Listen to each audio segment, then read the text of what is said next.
Prajem vám príjemný dobrý večer a ďakujem veľmi pekne, že ste si našli cestu v nedeľu do Bašty. A teším sa, že sme sa tu stretli hoci v takom menšom počte, ale tým pádom bude priestor aj na možno také osobnejšie otázky, aj na takú diskusiu v menšom kruhu.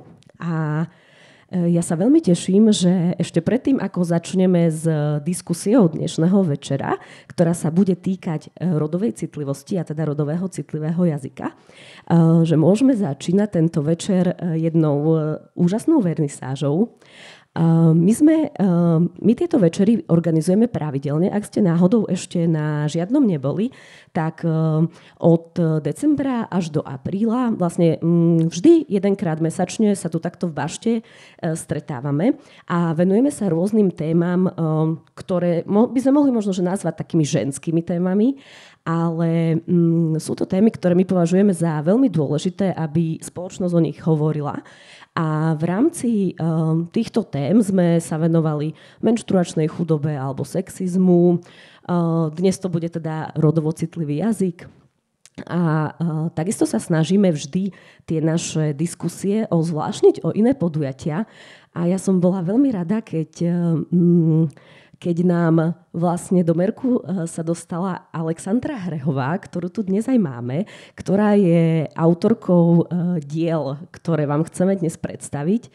A ja poviem na úvod o Alexandre pár slov a potom nechám ju hovoriť o vystavených dielach. Takže Alexandra je talentovaná slovenská výtvarníčka a oslovujú sme ju hlavne preto, lebo sa v svojej tvorbe sústreďuje aj na generačné traumy a na také, by som povedala, rodové stereotypy, čo nám veľmi dobre pasuje aj do tej našej témy alebo do nášho projektu.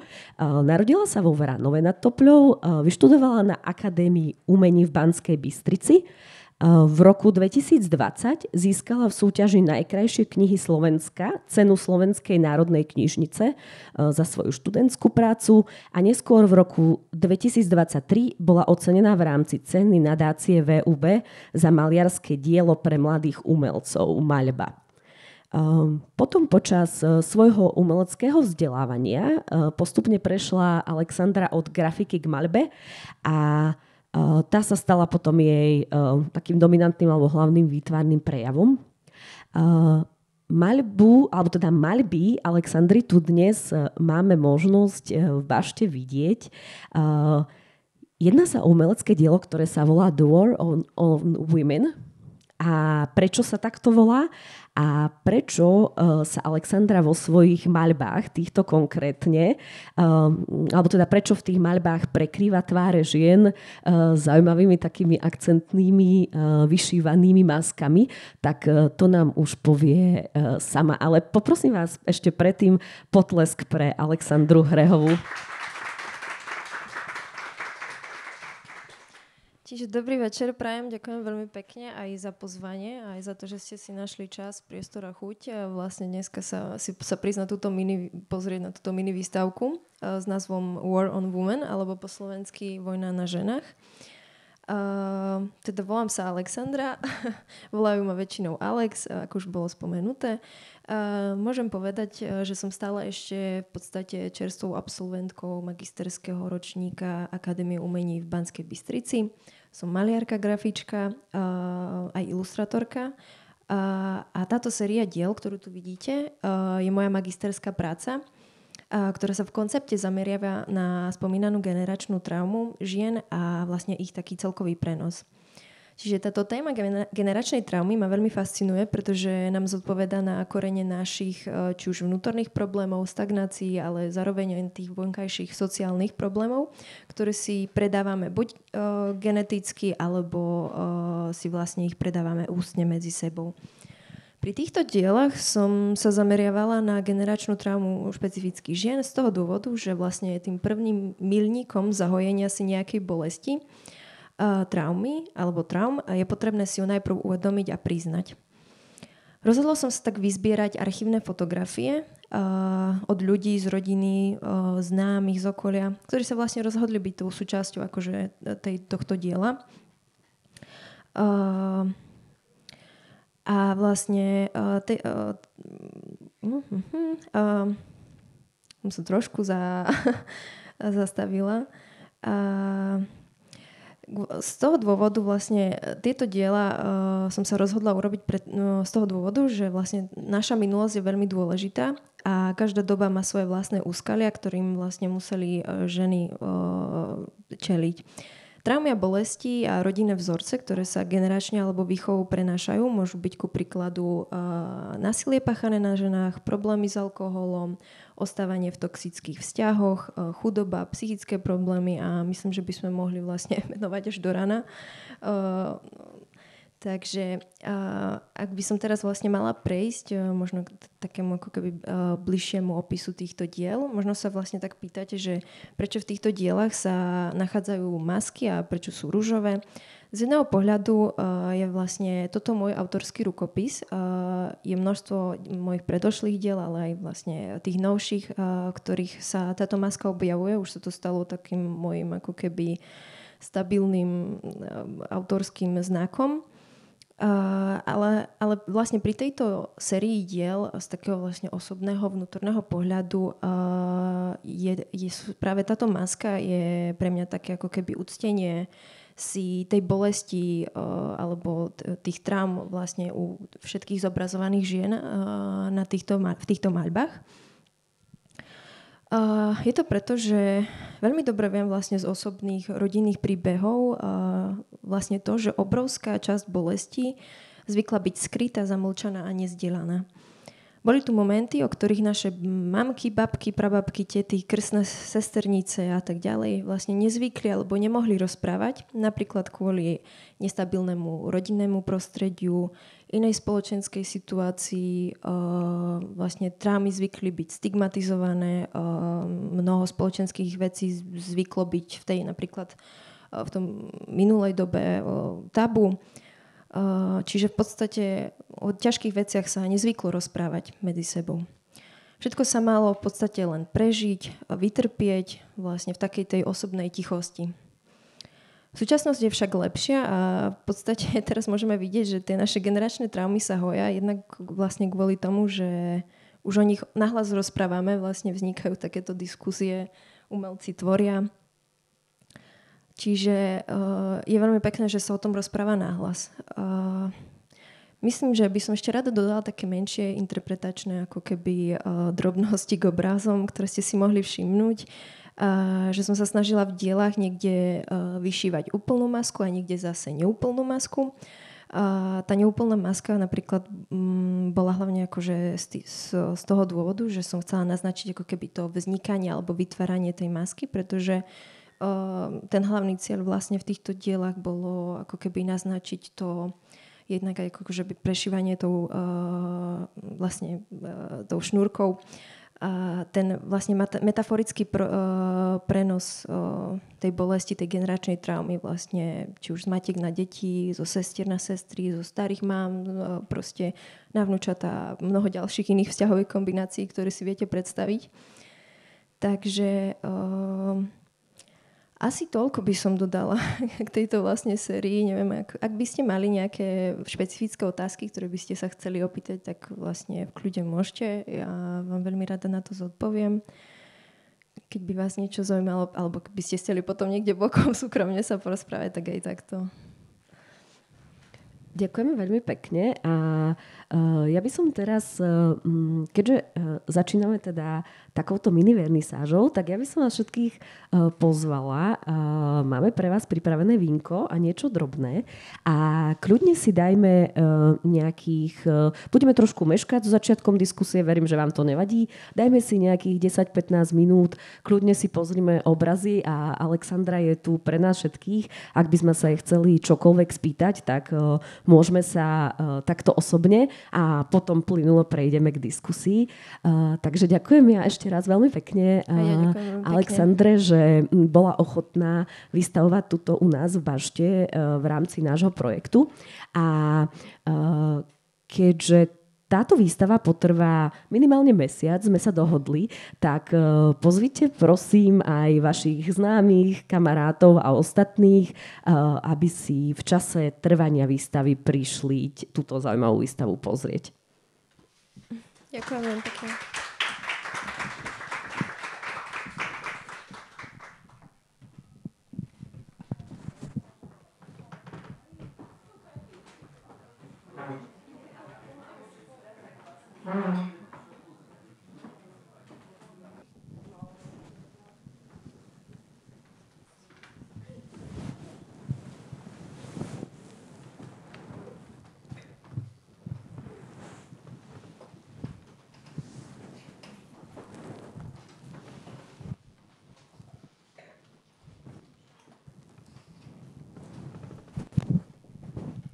Tak a teraz po výstave, alebo teda po vernisáži, budeme pokračovať diskusiou s našimi milými hostkami, ktoré dnes k nám do Bardejova zavítali. Ja len ešte na úvod poviem, že dnešné podujatie alebo túto diskusiu organizuje komunitná nadácia Bardejov s finančnou podporou Ministerstva spravodlivosti Slovenskej republiky. A veľmi pekne za spoluprácu ďakujeme aj Kultúrno-komunitnému centru Bašta, ktoré nás vždy takto milo hostí pri našich aktivitách, a takisto neziskovej organizácii Človek v ohrození, s ktorými môžeme na celom tomto projekte spolupracovať. Lebo ako som teda spomínala v úvode, tak toto je naša už tuším, 4. diskusia na témy, ktoré nejakým spôsobom sme si zadefinovali ako ženské témy, alebo teda súvisia so ženami. A dnes sa budeme rozprávať konkrétne o rodovo citlivom jazyku. A ja som veľmi rada, že naše pozvanie do Bardejova prijali 2 hostky z Košíc a 1 hostka z Banskej Bystrice. A teda začnem takto od ľava. Takže po mojej ľavici sedí Luisa Urbanová, ktorá pracuje ako lektorka slovenského jazyka a kultúry. Pracovala aj pôsobila vedecky aj pracovne teda na rôznych univerzitách. Momentálne pôsobí v Banskej Bystrici, kde od roku 2018 vykonáva zároveň funkciu prodekanky. Výskumne sa venuje aj vzťahu jazyka a rodu, ktorý sa prejavuje napríklad v rodovo vyváženom jazyku. Poprosím potlesk pre pani Luizu Urbancovú. A pokračujeme Hanou Rodovou, ktorá vyštudovala slovenský jazyk a literatúru a estetiku na Prešovskej univerzite. Bola účastníčkou a lektorkou viacerých divadelných dielní, workshopov, príležitostne sa venuje divadelnej dramaturgii a od roku 2001 pôsobí ako redaktorka, dramaturgička a režisérka v Slovenskom rozhlase.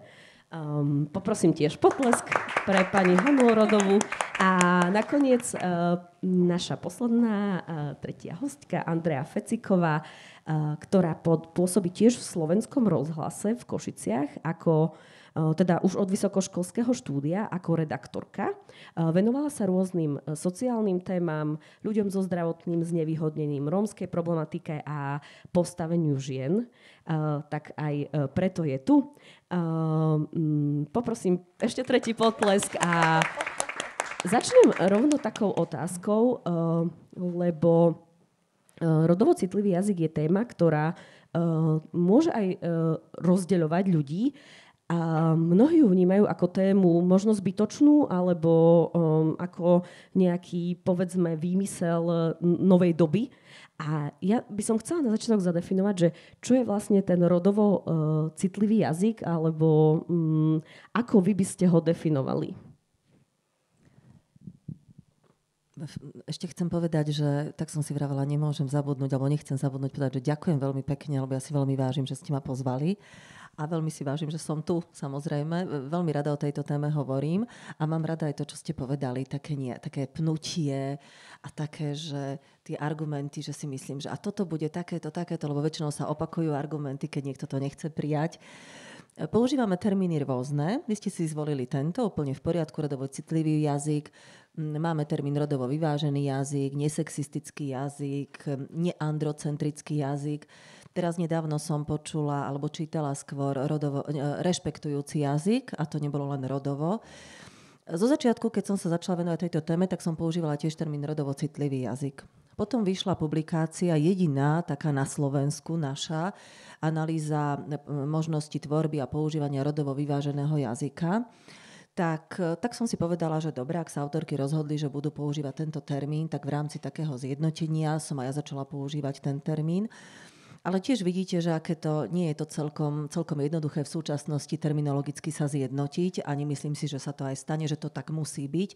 Možno len pre ostatných, že sa stretnete s ktorýmkoľvek termínom a znamená to isté alebo podobné. A možno ten rešpektujúci jazyk je taký širší termín.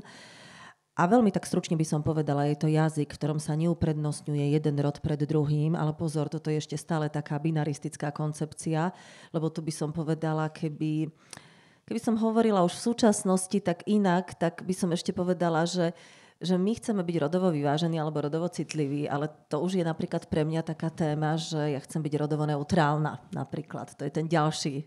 Tak ale zatiaľ to poviem tak, že aj keby sme neboli binaristické. Čiže nepreferuje sa ani jeden rod sa nezosmiešňuje. Tak ho ja vnímam. Toto je ten rodovo citlivý jazyk. Áno, môžete kľudne doplniť. Tak ja by som za seba povedala možno toľko. Prikláňam sa už k tomu teda rodovo neutrálnemu jazyku, lebo myslím si, že už prechádzame vlastne do tejto fázy. Ale musíme si dávať pozor, aby sa nám nestratili niektoré rody, lebo stáva sa, že pri tom neutralizovaní nechcem povedať, že zabudneme, ale môžeme opomenúť niektoré časti spoločnosti. A stalo sa to už v západnej kultúre pri niektorých jazykoch, keď nás upozorňovali ženy z rôznych organizácií na to, že tá neutralizácia jazyka už môže priniesť aj stratu ako keby tej príznakovosti. Pre mňa rodovo citlivý jazyk možno pred 10 rokmi bol taký, že teda spôsoboval zdvihnutie obočia a na čo nám to je. Veď slovenčina je rodovo citlivý jazyk a predsa zahrňa všetko, čo potrebujeme vyjadriť jazykom. V súčasnosti si myslím, že ľudia si na to stále ešte privykajú, ale sú zároveň aj citlivejší na to vyjadrovanie, pretože jazyk je, tak ako každý systém, proste živý organizmus a prispôsobuje sa tomu, čo potrebujeme vyjadriť. A tým, že sú ľudia citlivejší a citlivejšie vnímajú rôzne skupiny spoločnosti, tak rovnako chcú byť zahrnutí v tom jazyku a tým, že sme ako ženy citlivejší na to, či sme zahrnuté v tom jazyku, tak tým aj viac hľadáme možnosti, ako byť rešpektované a uznané. Takže pre mňa je to stále cesta za proste spravodlivejším jazykom, ktorý zahrnie všetko to, čo potrebujeme tým jazykom vyjadriť.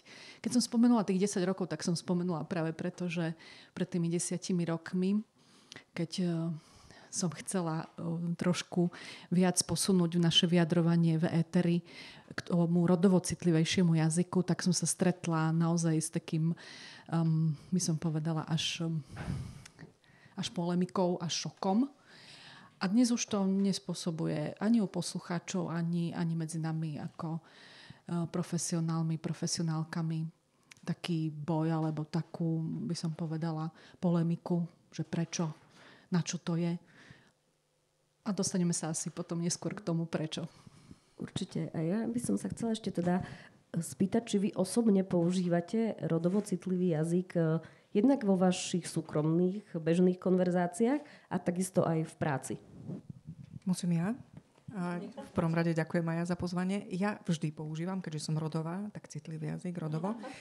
Ale vážne to, čo povedala Andy, samozrejme súhlasím s tým, čo ste povedali, ale musím povedať, že nie je to jednoduché začať to používať, začať to vnímať a sám seba citlivovať, alebo samú seba citlivovať, aby som bola rodovo korektná. A potom v podstate úplne prirodzene naučiť tých všetkých okolo nás, že je to prirodzené a že oni, keď to vnímajú prirodzene, tak je to v poriadku. Takže toto je asi taká cesta, ktorá by mala byť podľa mňa prirodzená a najmä pre médiá, pretože médiá sú tie, ktoré určujú ako sa bude rozprávať, akým spôsobom, pretože majú asi najväčší dosah. Takže... Áno, ono to naozaj nie je úplne jednoduché. Ja môžem teda povedať na seba, že keď sme sa zoznamovali s našimi hostkami, tak ja som rovno povedala, že všetci si sadneme, že som teda to použila v mužskom rode, lebo mňa táto téma zaujíma, ale sama sa pristihnem častokrát v bežnom živote, že teda používam tzv. Generické maskulinum. Takže chcela by som sa spýtať, a kedy a ako vzniklo používanie generického maskulína v slovenčine? Lebo stretávam sa s jednou takým argumentom, že teda pre slovenčinu je generické maskulínum bežné, vždy bolo, vždy bude, je to takto prirodzené a teda na čo to meniť? A teda môžete aj povedať, keby náhodou niekto nevedel, generické maskulínum je teda používanie mužského rodu, nepoužívanie vyslovene ženského. A môžete nám vypovedať viac k tomu, že prečo, odkedy to používame a či tam je nejaká zmena. Generické maskulínum je také maskulínum, ktoré sa vníma ako neutrálne a teda, že mužským rodom označujeme aj ženy, aj mužov alebo všetkých ľudí. A to bežne vnímame, že keby som napísala nejaký oznam, že na stretnutie prídu študenti prvého ročníka, tak tam prídu študenti aj študentky. Ale keby som ten oznam napísala tak, že prídu študentky prvého ročníka, tak tam prídu študentky. Tak to je to generické maskulínum. A to bola aj taká veľmi pekná otázka, že kedy vzniklo.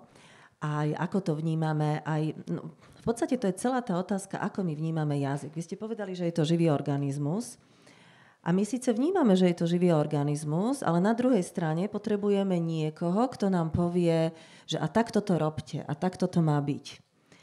Cez túto tému jazyka, ja teda sa venujem aj problematike vzťahu jazyka a spoločnosti, cez rod samozrejme sa to nedá vnímať bez spoločnosti, tak som sa dostala aj k téme jazykových ideológií. A to ja budem len tak trocha, nebudem nejako odborne alebo vás unavovať. Keď poviem niekde, že jazyková ideológia, tak niekedy je to také, že ideológia to je niečo negatívne. Ideológia ako slovo, ako termín je neutrálny pojem, ktorý označuje súhrn názorov na niečo. A stretávam sa s tým cez, napríklad keď učím slovenčinu ako cudzí jazyk, ale aj vy, keď ste sa učili angličtinu, nemčinu, akýkoľvek iný jazyk. Ste sa stretli s tým, že my potrebujeme vedieť, keby ste sa s niekým hádali, aké slovo použiť, tak posledný argument je, že takto je to v slovníku. A ja sa ešte vždy spýtam, či je to v kodifikačnej príručke alebo v akomkoľvek slovníku, lebo to je rozdiel. Ale mne napríklad študentky prišli a povedali, toto slovo sa už môže používať, lebo je v slovníku. A to my máme také zakorenené, alebo niekto sa spýta niekoho, a môžem toto použiť? A použite, čo chcete, veď jazyk je súčasťou vašej identity. A to, že my veríme tomu, čo je jazyk, ten súhrn našich názorov o jazyku, tak to je v podstate tá ideológia jazyková. Tých je veľa, možno 100 druhov ideológií. Vy viete, že v angličtine je to inak. V angličtine nemajú spisovný jazyk. Niekto si myslí, že na Slovensku máme spisovný a nespisovný. Možno, že ma zavoláte niekedy na túto tému. A že máme spisovný a nespisovný, ale to vôbec tak nie je. Máme spisovný, štandardný, subštandardný a je to oveľa viac tak stratifikované, je to veľmi zaujímavé. No a teda my veríme niečomu, že nám niekto má povedať, ako to máme robiť a vtedy je to dobré. Povedzte. Vy mi pokojne povedzte, keď nebudete súhlasiť, kývajte hlavou, že nie. Ale v škole nás tak naformátujú, ja to tak hovorím. A takto to je. Aj vy sa spýtali ste sa už niekedy, alebo povedali ste niekomu, takto sa to nehovorí. A čo by sa to tak Alebo vlastne dieťa sa s mamou rozpráva nejako a príde do školy a teraz v škole jej povedia tomu dievčatku, že to sa takto nehovorí. A ona 6 rokov, no nie celkom, doma počúva nejaké slovo.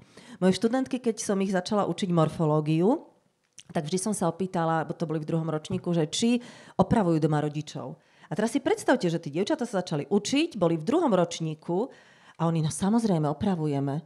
A som bola z toho taká veľmi prekvapená. Že teraz si predstavte v tej domácej takej intimnej komunikácii, jete niečo, máte večeru a dcera vám povie, že mami, ale to sa takto nehovorí. Tak zrazu čo? Že prečo? Kto to povedala tak? No a toto je v podstate k tomu, že ako vzniklo a kto povedal. Celkovo to nie je tak, že v spoločnosti niečo vznikne. Alebo takto. Je to vec možno politická, ideologická, je tam veľmi veľa vecí a veľmi rada používam príklad na spisovnú slovenčinu. Keby bol Bajza silnejšia osobnosť, alebo Bernolák, možno bol silná osobnosť, ale keby boli spoločenské podmienky iné, tak nemáme slovenčinu založenú na stredoslovenskom, takom nejakom mestskom jazyku, ale inak hovoríme. A myslíme si, že to je prirodzené. Ľudovík Štúr bol, ja to poviem úplne jednoducho, že podľa mňa bol perfektný až taký sociolingvista, lebo on nemal mäkké L, pre neho to bol zvuk láznický, niekde písal, a nemal Y, čo bolo perfektné, si myslím. Ale potom tí ostatní ľudia, Hodža napríklad, Hatala, ja to teraz tak veľmi zjednodušujem, ale ja neviem, aké to tam, viete, to si nevieme predstaviť, aké tam boli diskusie, aké tam boli vplyvy, kto na koho vplýval. No tak v podstate bola tá reforma Hodžovsko-Hatalovská a tam sa odsúhlasil etymologický pravopisný princíp a začalo Y. My teraz, keby sme chceli zrušiť Y, tak niektorí idú do ulic, že čo my to chceme spraviť a pritom by sa to pokojne mohlo, bolo by to oveľa jednoduchšie a nič by sa nestalo. Tak všetky tie veci k nám tak idú postupne a my si myslíme, že niekto to niekedy dal, ale tie zmeny sa dejú. Veď my už keď počujeme aj nejaké vysielania zo 60. rokov, tak tá slovenčina je už úplne iná.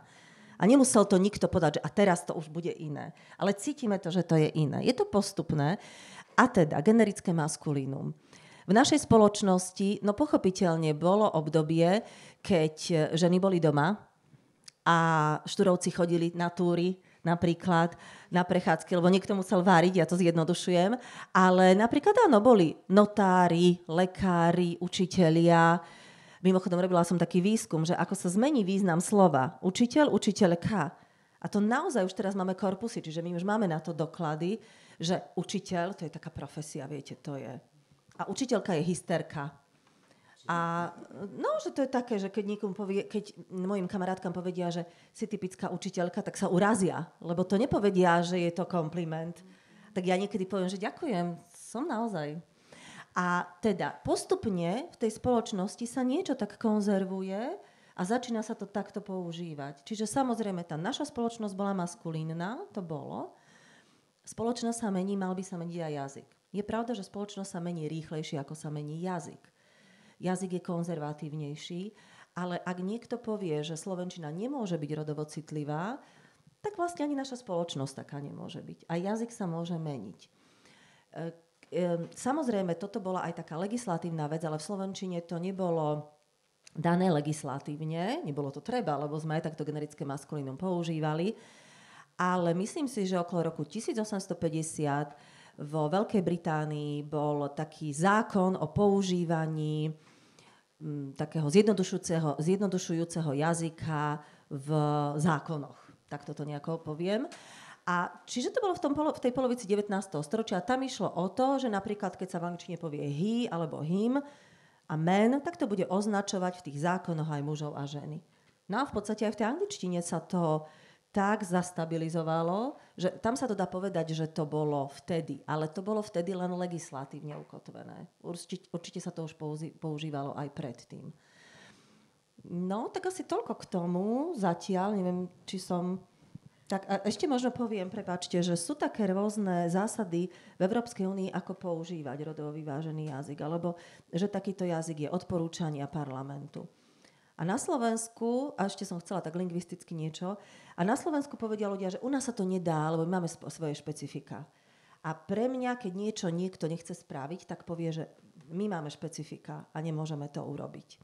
Ale ešte vám poviem aj to, že ani lingvistická obec v tomto nie je taká nejaká jednoliata, pretože Roman Jakobson, taký významný lingvista ruského pôvodu, potom bol aj zakladateľom Pražského lingvistického krúžku a potom odišiel do Ameriky, tak on sledoval gramatické kategórie a vtedy to bolo také, že taký ten štrukturalizmus, že muselo to všetko tak nejako platiť a snažil sa to, čo vo fonetike platil, či vo fonológii, tak dať na morfológiu a všetky tie gramatické kategórie, medzi ktoré patrí napríklad rod, rozdelil na príznakové a bezpríznakové. A teda rod v tomto ako mužský rod ako príznaková kategória, bezpríznaková, neutrálna, a potom ženský rod a stredný rod ako príznaková kategória. Čiže ten bezpríznakový vždy mohol zastúpiť aj tie ostatné. A to sa teda tak zastabilizovalo, že teraz vám aj ľudia z lingvistickej komunity povedia, že no veď ale máme, toto je bezpríznaková kategória, veď to je aj v lingvistike. A to je tá ďalšia línia. Jedna je tá, že toto sa používa a toto je takéto v lingvistike, ale čo si myslíme, že teraz príde pani Jakobsonová, kto by ju rešpektoval a povie, že ale už Jakobson neplatí. To tak nefunguje. Kľudne sa aj doplňajte, lebo možno počujete, že ja som po chorobe, tak mám takýto hlas, takže budem veľmi rada, keď naše hostky budú mať dnes úplne prím, takže kedykoľvek poprosím. Pardon, hovoríte veľmi pekne, aby som vás dokázala počúvať dlho, len som chcela reagovať možno na prvú alebo druhú vetu, čo ste povedali, že keby sa dal oznám, že študenti majú prísť niekam, ja si myslím, že by prišli len študenti, ženy by neprišli, pretože je to už teraz aj trošku generačná záležitosť jazyk. Totižto, keď som si hneď pozrela, že v akom vekovom zložení sme tu, ale plus minus si myslím, že sme plus minus. No, tak chcem tým povedať, že inak sa pozeráme na jazyk, ako sa pozerajú, poviem, vysokoškoláci, stredoškoláci a základoškoláci, aj čky. A viem to podľa svojich detí, ktoré sú jedno na strednej škole a jedno na základnej škole, úplne inak vnímajú otázky jazyka, otázky citlivovania spoločnosti vo všeobecnosti.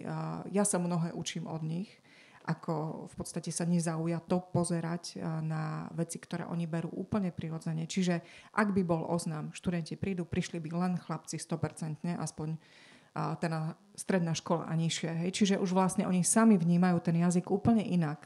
Jazyk je naozaj dynamický, tak ako ste vlastne naznačili a povedali. Páči sa mi ten exkurs do histórie, pretože sa utvrdzujeme v tom, že je správne, že všetko má svoj vývoj a že našťastie ten vývoj funguje a existuje a že prosto sa posúvame. Takže len toľko som chcela, že aj generácia, každá robí svoje. Áno, je to podľa mňa tak, ako keď do jazyka sa od mladej generácie dostávajú úplne nové slová, alebo keď aj používame viac cudzie jazyky, že prirodzene prenikajú do nášho jazyka, tak toto vnímam len ako keby ďalšiu takú zmenu prirodzenú. A ja som v nejakom rozhovore počula takú zaujímavú otázku a ja vám ju aj položím, keď môžem, aby sme boli interaktívni trochu. A možno, že keď sa na mňa pozeráš, Michal, tak položím tebe otázku, či mi môžeš vymenovať 3 športovcov. Hociakých 3 športovcov.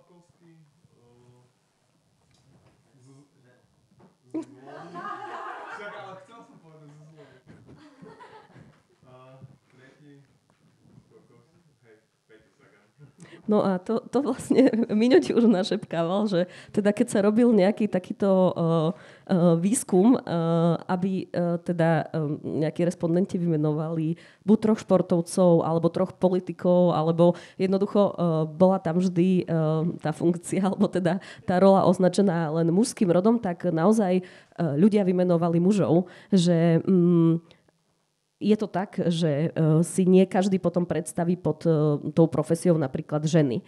Takže ako vplýva na našu spoločnosť to, že používame vlastne mužský rod? Že vplýva to nejak na nás ako na spoločnosť? Áno, určite vplýva. Naposledy som sa s tým stretla pri téme profesionálnej kariéry, mám tým na mysli inzerátov na rôzne pozície, kde vlastne je už štandardom dodržiavať vlastne to, aby boli zahrnuté aj ženy pri určení profesie. Už sa to požaduje aj na online formulároch, čiže to je jedna záležitosť. Druhá je tá, že aj keď počúvate Slovenský rozhlas, mám na mysli Rádio Slovensko a Sibylu Myslovičovú a je každodenné okienko, tak viete, že ženy by sme sa mali predstavovať vo funkcii v ženskom rode. Napriek tomu ešte stále máme vizitky a máme proste štandardizované formuláre na mužský rod. A mňa to vždy tak prekvapí, že teda či si tá žena uvedomuje, že je asistent riaditeľa alebo ja neviem, manažér a podobne. Či je to záležitosť vyslovene takej identity alebo toho, že chcem v podstate zapadnúť do nejakého spoločenského rytmu. Ale stále sa stretávam už s viacerými ženami a musím povedať, že sú to ženy v mladších vekových kategóriách, ktoré si to uvedomujú. Nemusia sa navzájom opravovať, je to pre nich úplne prirodzené a súvisí to naozaj s vnímaním pre nich žien ako seba samých.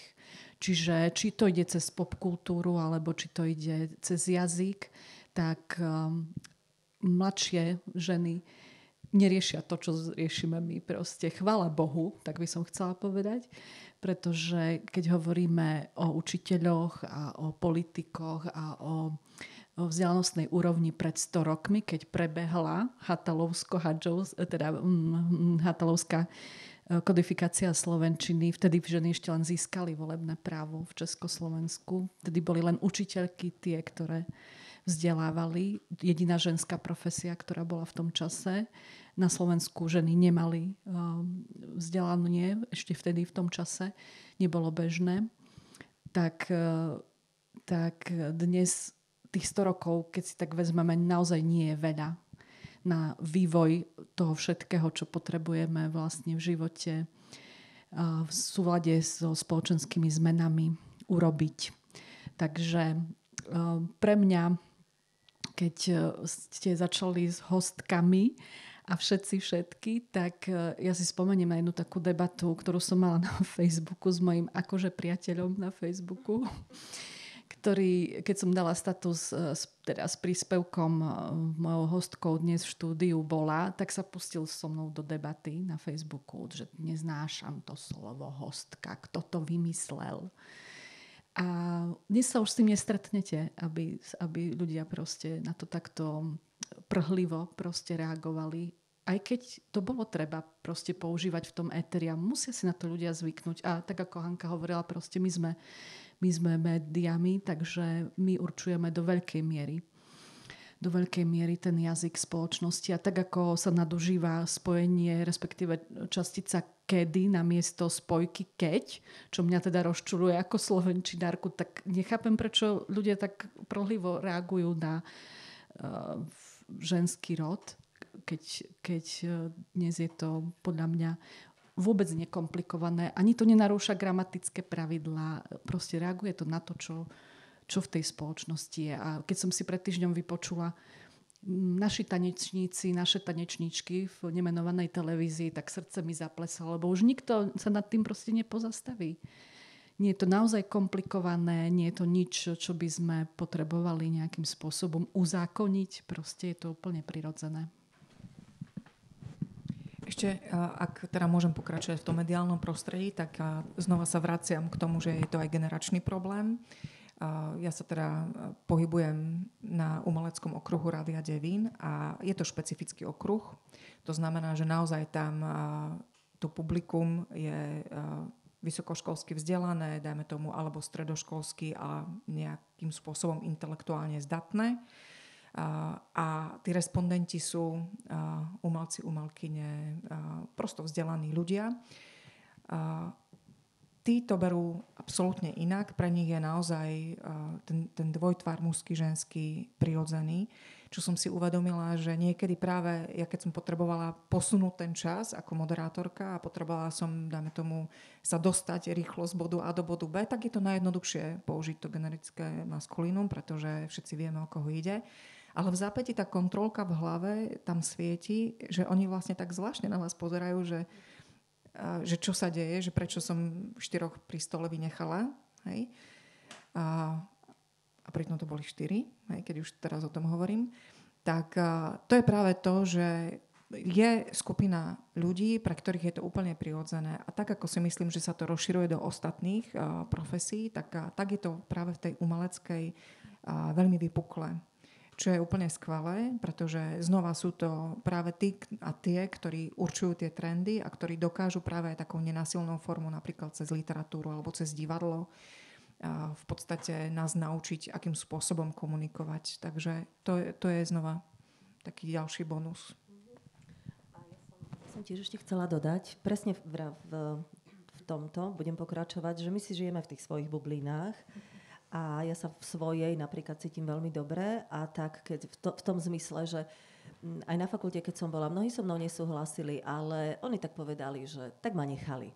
A potom napríklad sme robili smernicu a tak som si povedala, že ja v tejto smernici urobím experiment a dám do nej generické feminínum a generické maskulínum. Lebo viete, to je presne tak, že má sa používať vo všelijakých smerniciach, vyhláškach, ministerských by to malo byť. Tak sa to rieši tzv. Disclaimerom, už to poslovenčujem, že sa dá dole, že v tejto smernici sú všetky osoby, ktoré sú pomenované mužským rodom, alebo mužský rod označuje ženy aj mužov. Čo je zbytočné, pretože tí ľudia si myslia, že aha, áno, používame rodovo citlivý jazyk, ale používajú tradičný konzervatívny jazyk, len si myslia, že používajú a vôbec sa nesnažia vyvíjať nové jazykové prostriedky. No tak toto bolo, tam som použila tento disclaimer, ale som použila, že v tejto smernici sa používa generické maskulínum alebo generické feminínum, no a tak ďalej.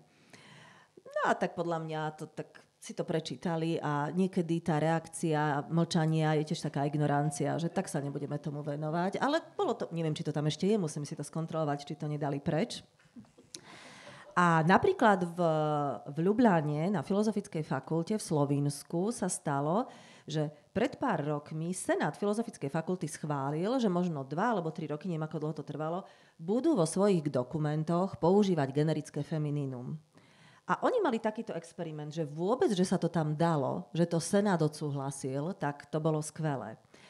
Toto, čo ste povedali, je to pre mňa veľmi sympatické, že mladí to neriešia, pretože niekedy som to vnímala tak na tej našej univerzitnej pôde, že závisí od toho, aké vzory majú. A koho si vyberú za takúto referenčnú osobu, ktorej veria. Pretože, napríklad vám poviem, riešila som v jednej štúdii, že prečo by sa nemuselo používať slovo slečna. A teda slovo pani, lebo slečna poukazuje na to, je to také asymetrické. Pri mužoch nemáme takéto niečo. Slečna poukazuje na istú nezrelosť a že je žena slobodná. Že to kedysi bolo pri nej dôležité, ale teraz to už asi nie je také dôležité. Pri mužoch, keďže to dôležité nebolo, tak nemáme nejaké slovo, ktoré by označovalo slobodného muža. No, lebo chlapec, dievča máme. Mládenec to už sa málo používal. Tá slečna, to sa tak stále ešte používa. A ešte napríklad slečny na vysokej škole, tak ešte dobre. A ešte potom, keď som si to pozerala v korpusoch alebo aj v tlači, tak ešte sme na to niekedy ženy hrdé, keď mám napríklad 30 rokov a niekto povie slečna, že slečna, alebo keď povie páni, už keď máte 30, už mi povedal páni, to ako vedel a tak. Alebo zasa povie páni a poviete, ja som ešte slečna a viete si predstaviť tie rôzne situácie. No a tak som teda na vysokej škole povedala, že tým študentkám som ich začala oslovať páni. Napríklad, pani Molnárová. A samozrejme niekedy povedali, že ja som slečna. Ale potom sme sa o tom rozprávali, mali sme aj taký predmet jazyk a rod a už si to tak znútornili, že áno, že už im to potom neprekážalo, ale zároveň som videla, ako napríklad niekto z vyučujúcich išiel a ešte, viete, tak nejako, poďte slečný, alebo slečna táta, alebo mali štátnica a tam tiež bola každá slečna. A teraz, keď to povedal predseda komisie napríklad, a ja som bola v komisii, tak som rozmýšľala, čo tieto v úvodzovkách slečny, ktoré sú už poučené, mali predmet jazyk a rod, tak čo vlastne si o tom myslia. No nepovedia mu na štátniciach, že ja nie som slečná napríklad, čo je úplne v poriadku, ale nejako to v tej hlave spracujú. Tak to bolo pre mňa také zaujímavé v tom, že už som to aj spomínala tiež, že Deň učiteľov, to bolo teraz nedávno, tak ja som navrhovala, keď budeme blahoželať, urobme učiteľský deň z toho, lebo to, ak sa budeme rozprávať o tých technikách, ako to robiť. Alebo Deň učiteľstva. Keď bol v 30. rokoch 20. storočia, bol nejaký zbor slovenského učiteľstva. Tam sa normálne používalo slovo učiteľstvo vo význame ľudia, ktorí učia. A teraz, keď niekomu poviem, že učiteľstvo, tak vždy povedia, veď to je odbor. Študujem učiteľstvo. Ako by nevedeli, každý to vie, že ten význam slova sa dotvára v kontexte. Ja keď poviem bufet, tak vy neviete, či hovorím bufet, alebo voľno, alebo čo. Však že to musí byť kontext, takže keď mi niekto dá takýto argument, tak to nie je argument. No a to sme nevedeli, ja nemôžem ani povedať presadiť. To sa tak bralo, že rektor povedal, nikdy nepoužijem učiteľstvo. A som si povedala, úplne v poriadku, keď si niekto zoberie nášho spravodajcu univerzitného, to je výkladná skriňa univerzity a uvidia, aké slova používame. A keď si to prelistujú, tak zistia, že ak sa prihovárame študentom, ak sa prihovárame pedagógom, tak môžeme hovoriť, že sme moderná univerzita. Aj sme, ja nevravím, že nie sme, ale ten jazyk o tom napríklad nehovorí. Niekto si už potom povie, že to, čo je. A ešte len taká jedna vec, že a vy ste to tak podali, že veď keď ste podali všetci a všetky, že ty, tie a tak, napríklad ja to mám tak vyriešené, že to napríklad, že všetci, to je ako od všetci ľudia. To nemusí byť všetci, môže všetci ľudia a všetky osoby. A niekedy používam všetky a tie osoby sú v podstate, to je tam vo vnútri, ale že to nepomenujem. A niekedy som aj ja v mailoch na tej univerzitnej úrovni písala také maily, že čo ja viem napríklad, a boli sme spokojné a ľudia už vedeli, že v zátvorke je osoby. A rozmýšľala som nad tým, že keby sa to používalo častejšie, tak by sme pokojne mohli používať napríklad túto formu ženského rodu a už by sme vedeli, že tam si máme dosadiť to slovo osoby. Tak ako si k tomu boli sme spokojní, dosadíme slovo ľudia. A bolo by to tak aj tak, ale musí sa to používať. Otázka je, my sme tu viackrát použili slovo prirodzené, lebo my to teraz používame v tom pre nás dobrom zmysle, že je to prirodzené. Veľmi často ľudia v súvislosti s rodovo citlivým jazykom povedia, že to je neprirodzené. A ja im poviem, viete čo, povedzte si 10-krát toto slovo.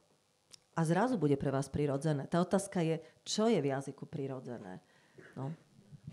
Možno ešte, ak by som mohla, tak keď ste spomenuli to učiteľstvo, tak naozaj už v tej umeleckej oblasti je spisovateľstvo, je výtvarníctvo, takže už je to úplne bežný tvar, to stvo. A ja si myslím, že je to aj veľmi dobré, hlavne keď sa potrebujete vyhnúť nejakému nekorektnému osloveniu. Čiže aj ja to často používam tak, ako nepoviem, že boli tam diváci a diváčky, ale poviem publikum. Aj tu sedí publikum, je to pre mňa prirodzené, aj sa snažím takým spôsobom komunikovať. Ale takisto si to človek musí najprv osvojiť a musí tak rozprávať. A toto ešte by som možno reagovala, čo ste povedali s tými osobami. Možno tie osoby, keď chcete dať to ženské generikum, je to už trošku také pejoratívne, že musíme, že ty osoba, hej? Že či tam nie je za tým, že to už nebude také, ale to ja len teraz špekulujem, hej? Takže ty osoba, áno, nie? Lebo ty človek, to je tak akože normálne, hej, ale ty osoba tak. Že či to trošku tak potom nezavádza, že musíte tam dať do zátvorky, že hej. To ste tak veľmi dobre povedali, že v každom z nás niektoré slova niečo vyvolávajú. A to sú tie také významy, ktoré ešte nemusia byť nikde kodifikované, ale my si pri tom niečo predstavíme. A presne, môžeme si predstaviť toto, nemusíme si to predstaviť. A my už niekedy nemáme dosah na to, čo to v niektorých iných ľuďoch vyvoláva. To, keď ste povedali, že to sú kolektíva. Kolektíva sa v slovenčine bežne používali. Remeselníctvo. Také naozaj u nás stabilizované slovo. Remeselníctvo. No aj napríklad to slovo šlachta. To nie je kolektívum, ale to bola šlachta. To bolo bez ohľadu na to, či to sme to je také, že označuje súbor osôb. Tiež čítala som takú jednu štúdiu o tom, že potom za totality úplne paradoxne sa prestali používať. To, ako som hovorila, že v 32. bol zbor slovenského učiteľstva, ale už potom bolo učitelia, keď sa hovorilo o takýchto ľuďoch, no ale už sa to potom nevrátilo zasa ku kolektívam.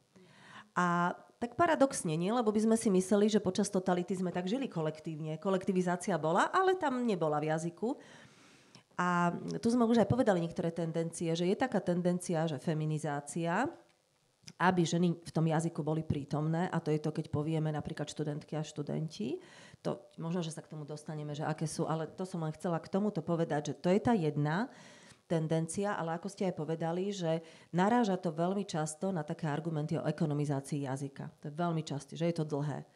Keď počujem niektorých ľudí hovoriť, tak si poviem, koľko slov povedia zbytočne a im je dlhé povedať o jedno slovo viac, že učitelia, učiteľky. A pre mňa už aj v rámci toho, že aby sme neposilňovali tú binárnu rodovú schému, muži, ženy, tak ja teraz uprednostňujem kolektíva. A to je to, že keď poviem učiteľstvo, tak tam sa nájde každý človek. Aj ten. A tam neposilňujem tú binárnu schému. No a my učiteľstvo, posluchačstvo, čitateľstvo, my to môžeme vytvoriť zo všetkých slov. Pochopiteľne zamestnanectvo napríklad. Sú fakulty, ktoré vážené zamestnanectvo. Namiesto toho vážené zamestnankyne, zamestnanci. Viem si predstaviť, že niektorí ľudia, a to ešte tiež pekné, že niektorí majú tie somatické problémy z toho, že im je zle. Píli im to uši a ja im tak poviem, ale zle z toho zo slova, že to, čo vám na to môže byť zle. Ale v podstate je to, vieme, o čo ide a keď nechceme útočiť, tak rozumieme tomu. Tam sa tá komunikačná funkcia dorozumievacia nejako nestráca. Len to, že to narazí na nejakú tú ideológiu tí ľudia, ktorú majú zažitú a čo si myslia, že to má byť. Čiže preto si myslím, že tie kolektíva sú veľmi zaujímavé. Ale my sa dostaneme potom ešte aj k iným tým možnostiam. Áno, ja som akurát chcela prejsť na tie formy, ktoré my vieme používať v jazyku, aby sme sa vyhli generickému maskulínu. A jedno z toho ste spomenuli, učitelia, učiteľky, teda používať to takto dvojtvaro. Ale všimla som si, že keď sme písali o vás ako o hostkách na Facebooku a pozývali sme ľudia aj na túto debatu, tak objavil sa tam presne takýto jeden komentár v duchu, že no čo už vy feministky si nevymyslíte, že to všetkých budeme teda oslovovať hostky, hostia a všetko budeme používať takto komplikovane. Čiže niektorí ľudia zjavne s týmto majú problém. Čiže už ste to aj trošku začali, tak ja by som vás nechala rozviesť to, že aké sú naše ďalšie možnosti. Ale možno aj vy ste o tom hovorili, tak potom ja nastavím. Áno, aj čo vy preferujete osobne. Pred 10 rokmi sme prešli takým školením o rodovo citlivom jazyku a začali sme používať milé poslucháčky, milí poslucháči. Prišiel jeden list od poslucháčky, ktorej sa to veľmi nepáčilo. Prečo toľko používame? Je to nadužívanie, máme predsa generické maskulínum, na čo nám to je? Je to 10 rokov dozadu. Odvtedy teda nič také sa nedie. Ja som pekne odpísala, veď predsa jazyk, to všetko, o čom sa tu dnes rozprávame. Dnes sa už nad tým môžem zasmiať. Predtým som sa musela nad tým zastaviť a musela som odpovedať na tieto otázky. Pretože tak ako milí poslucháči, ani nám nenapadlo, že tam môžu byť ženy, tak dnes, keď počujeme, milí poslucháči, nám musí napadnúť, že predsa máme aj poslucháčky. Dokonca Regina má viac poslucháčok ako poslucháčov. No ako môžem osloviť inak? V niektorých reláciách tie oslovenia nie sú už dnes také bežné v tom prirodzenom prúdovom dennom vysielaní. Začíname každú reláciu milí poslucháči, milé poslucháčky. Kolegovia z národnostného vysielania, áno, každý večer naozaj po tomto školení si teda dali záležať. Milé poslucháčky, milí poslucháči.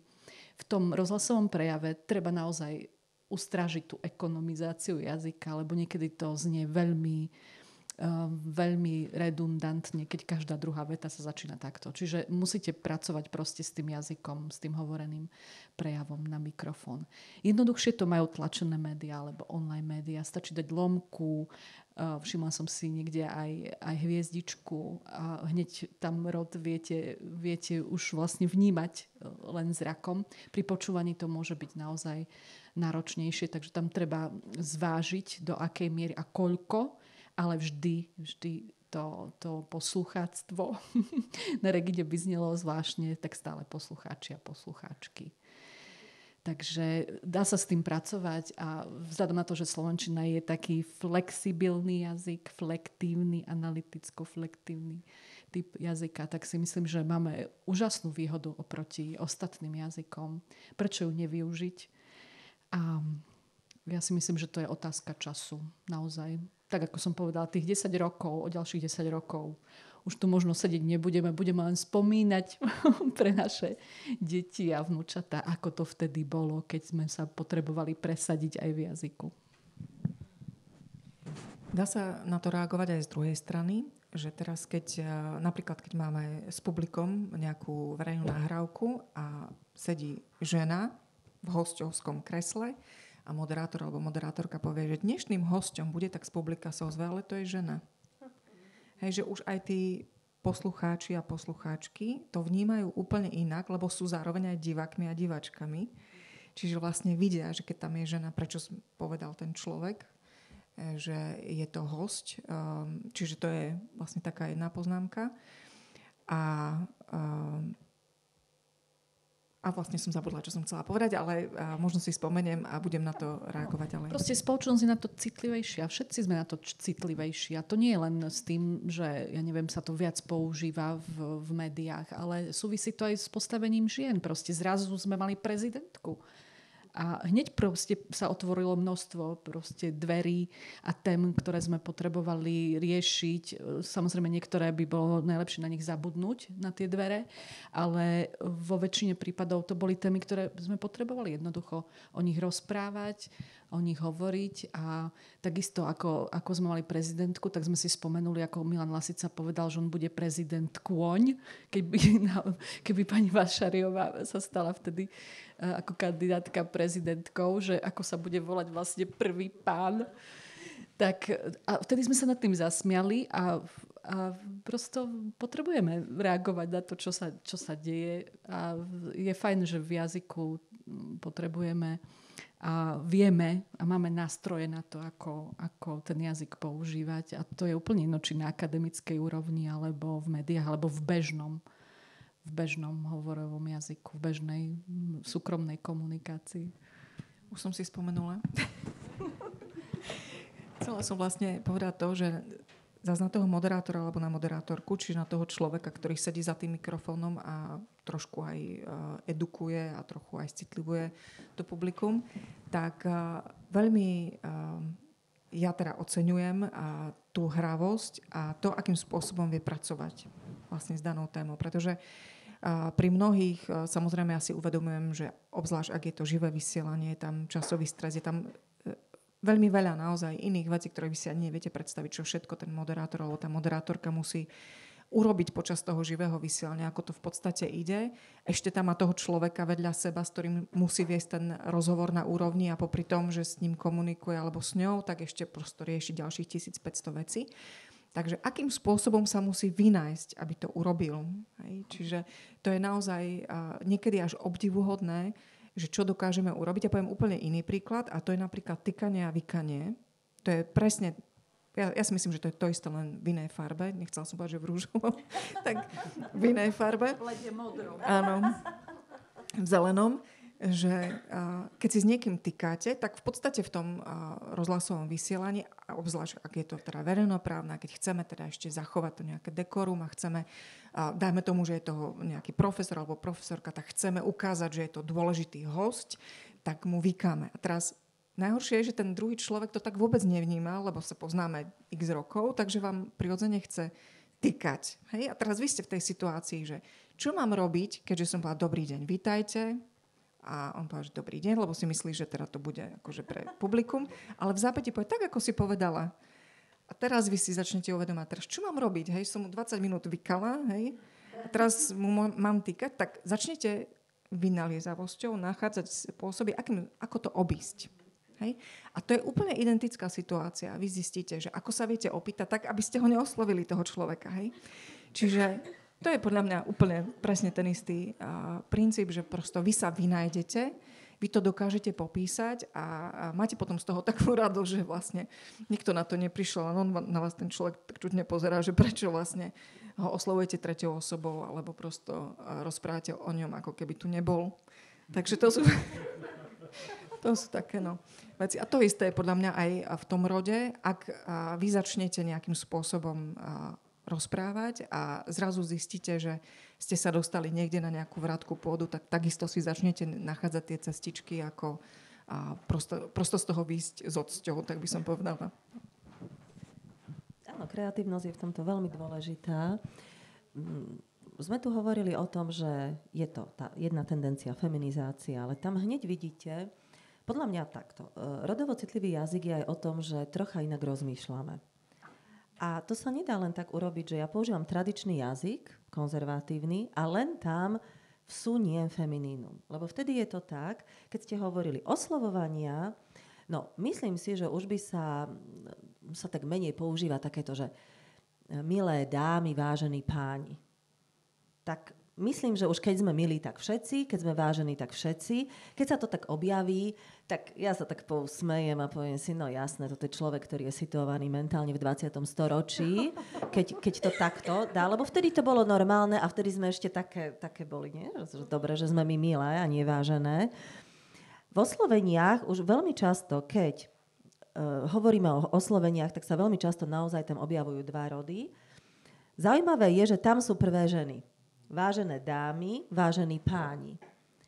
A potom už máme ďalší text, kde sa objavuje buď mužský rod, keď si to všimnete, alebo ak niekto chce používať feminizáciu, tak veľmi často je to tak, že prvý je mužský, lebo to nám prvé príde na tak sme socializované, a potom tam ešte prilepíme ženský, lebo chceme to takto používať. Pre mňa už ten iný level, taká iná úroveň v tomto je, keď uvažujeme už vopred, že použijeme, ako vy používate napríklad publikum, alebo použijeme to kolektívum, alebo použijeme napríklad, že slovo kolektív, obec, tím, niekde, keď napríklad bol tam odborný kolektív, alebo máme, že organizátori, tak organizačný tím. To však nejde hneď. To vy, keby ste si teraz povedali, že aj idem to používať, tak to sa nedá. O tom treba trocha rozmýšľať.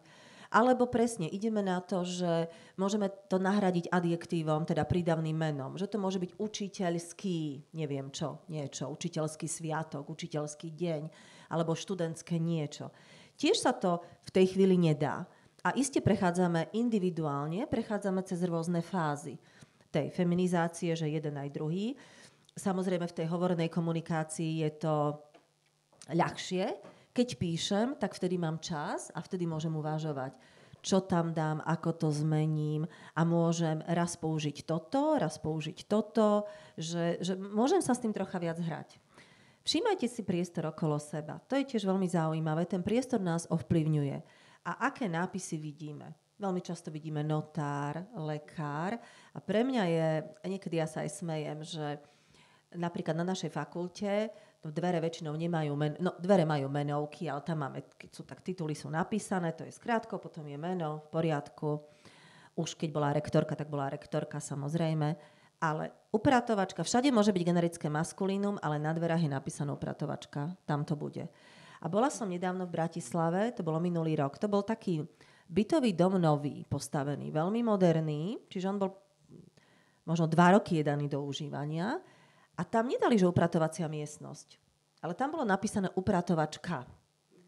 A možno, ja som nerobila ten výskum, ale možno je to tak, že keď je napríklad v nejakej firme, už je aj človek, ktorý upratuje a je muž. Ale keď počujete upratovačka, tak si predstavíte paniu z metlou a s niečím. A keď podľa mňa to by nebol upratovač, čo chodí na tom vozíčku, ale to by bol nejaký servis, alebo už neviem, referent asi nie. Bolo by to niečo iné. Asistent koho? Tak?